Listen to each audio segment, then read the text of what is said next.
जी, आज अपनी बाइक का आप सभी के सामने रिव्यू देंगे। लगभग 1.5 साल हो गया इस बाइक को परचेज़ किए हुए। क्या-क्या इसमें खूबियाँ हैं और क्या-क्या ख़ामियाँ हैं, दोनों चीज़ों के बारे में ऑनेस्टली ज़िक्र करेंगे। क्योंकि मैं कभी भी नहीं चाहूँगा कि आपका 1 लाख रुपए या सवा लाख रुपए बर्बाद हो और बाद में आप हमें गाली दें।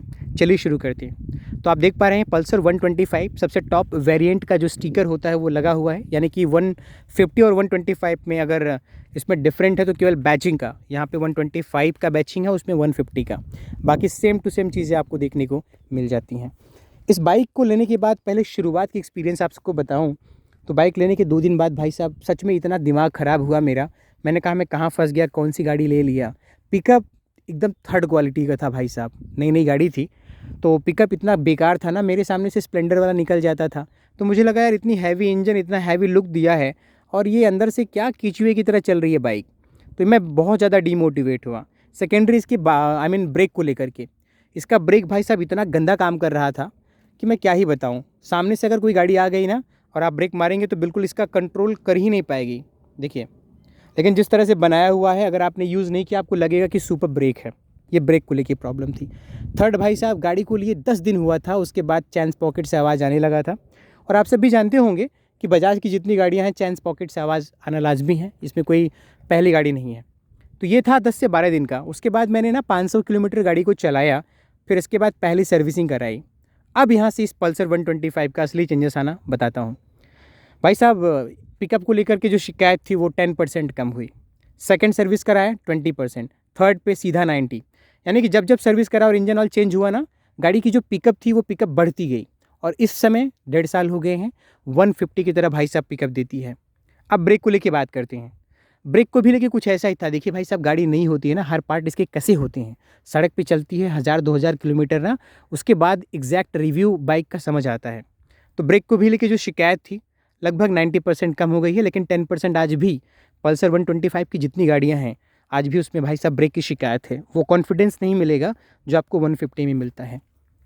उसके बाद अब बात करते हैं इस बाइक की अब स्टेबिलिटी की और पॉजिटिव चीज़ें। भाई साहब, बैठने के बाद स्टीयरिंग पकड़ते हैं ना तो 125 वाली फीलिंग बिल्कुल नहीं आती है।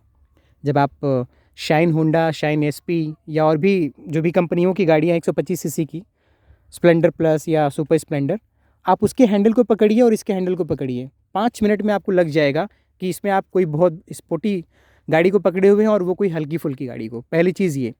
सेकेंडरी भाई साहब, इतना वजन गाड़ी है ना, मैंने खुद इसके हैंडल पे टांग करके 2 से 4 किलो का सामान, सब्जी वगैरह हैंडल में लटका करके लेके आता हूँ। बिल्कुल ये पता भी नहीं चलता है कि हैंडल कहीं से डिसबैलेंस हो रहा है, ये चीज़। उसके बाद स्टेबिलिटी बहुत अच्छी है। सड़क पे चलती है गाड़ी, 80-85 पे आप ले जाएंगे ना, बॉडी का कोई भी पार्ट वाइब्रेट नहीं करता। वहीं आप स्प्लेंडर हो, सुपर स्प्लेंडर हो या फिर साइन एचपी हो, आप इसे 85-90 पे ले जाते हैं ना, पूरी बॉडी वाइब्रेट करती है, पैर दुखने लगता है। उसके बाद मैंने इस गाड़ी को प्रयागराज से लेके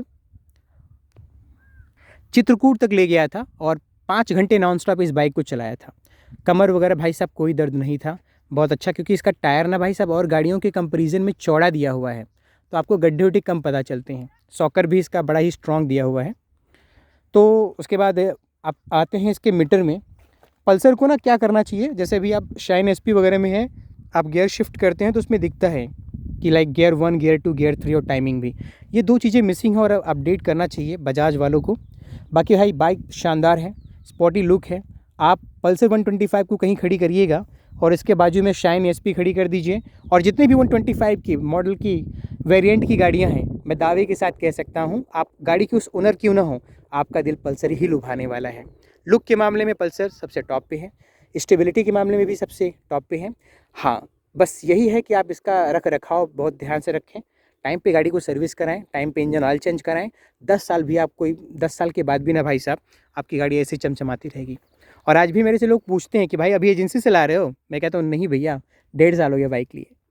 तो ये मेरा अपना एक्सपीरियंस है, इस बाइक का रिव्यू कर रहा हूँ। और अगर आप प्लान कर रहे हैं तो देखिए, मैं आपको ये रिकमेंड करूँगा, लीजिए। बहुत अच्छी बाइक है, बहुत अच्छे से चलती है, पूरा 150 वाली फीलिंग आएगी। वजन है गाड़ी का, इसलिए बहुत मस्त चलती है। सीट भी काफ़ी बड़ा दिया है, 3 लोग बैठ जाएंगे। लेकिन हाँ, 3 चीज़ों के लिए आप तैयार रहिए। अगर आप 3 चीज़ों के लेके झेल सकते हैं तो बिल्कुल वेल एंड गुड। क्या? पहली चीज़ भाई, चैन पॉकेट से आवाज़, ये आएगा ही आएगा। आप चाहे 150 में जाओ, बजाज की कोई भी गाड़ी ले लो, अगर आप ये झेल सकते हैं तो ले लीजिए। सेकेंडरी, 125 सेगमेंट में ब्रेक को लेके इशू रहेगा ही रहेगा, चाहे लाख आप उसका कितना इलाज करवा लीजिए, ब्रेक वाला कॉन्फिडेंस आपको नहीं मिलेगा जो और बाइक में मिलता है। थर्ड की बात करते हैं, आई थिंक ये दो ही मुझे कमी बाइक में दिख रही। हाँ, थर्ड की बात ये कर रहे हैं, आगे जब पहला गियर आप शिफ्ट करते हैं ना इस बाइक का, जैसे कहीं गाड़ी खड़ी है तो ये गियर लगेगा ही नहीं, थोड़ा सा गाड़ी को आप हल्का आगे पीछे मूव करेंगे तब इसका पहला गियर शिफ्ट होता है। लेकिन जब आप चलाने लगते हैं, आपकी हैबिट पड़ जाती है, तो फिर आपको ये नॉर्मल लगने लगता है, हैबिचुअल हो जाते हैं जब आप इस चीज़ के। तो यही है इस बाइक के रिव्यू। अगर आप प्लान करें तो बिल्कुल गो अहेड करें। मैं रिकमेंड करूँगा कि ये वाला देखिए मॉडल जब प्रेफर कीजिएगा, अब तो शायद ये बंद हो गई, क्योंकि मैंने एजेंसी में यही लिया था, नई मॉडल आ गई थी, लेकिन मुझे यही पसंद थी। इसका जो सेमी मीटर है ना, मतलब एक तरफ आपको फुल इलेक्ट्रॉनिक और एक तरफ ये जो है, ये मुझे बहुत ही पसंद है भाई साहब। ये इमोशनल कर देता है एक्चुअली।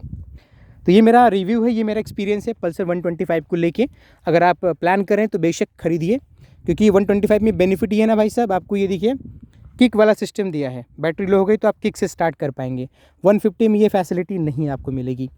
बैटरी की बात करें तो 1.5 साल हो गया, टनाटन बैटरी है, चकाचक है, कोई दिक्कत नहीं आ रही बैटरी से। डबल हॉर्न लगवाया हुआ हूँ, कोई दिक्कत नहीं आ रही है। बाइक मस्त चलती है, सड़कों पे लेके निकलता हूँ भाई साहब तो 2-4 लोग तो ऐसे पीछे मुड़ के देखते रहते हैं, पड़ोसियों का तो बात छोड़ दीजिए, ठीक है। तो इसलिए मेरा एक्सपीरियंस है कि ज़रूर बाइक लीजिए। बाकी भाई साहब देखिए अपनी लाइफ है, आपकी चॉइस है, बाकी और बाइकों को आप चेक कर लीजिए क्या रिव्यू है, उसके बाद पैसे लगाइए। और कभी भी ना किसी जो शॉप पे बेचते हैं गाड़ियाँ ना, उनके चक्कर में पड़ना मत। वो भाई साहब ऐसी मलाई मार के आपको बोलेंगे ना कि ऐसा लगेगा बस अभी ख़रीद लूँ।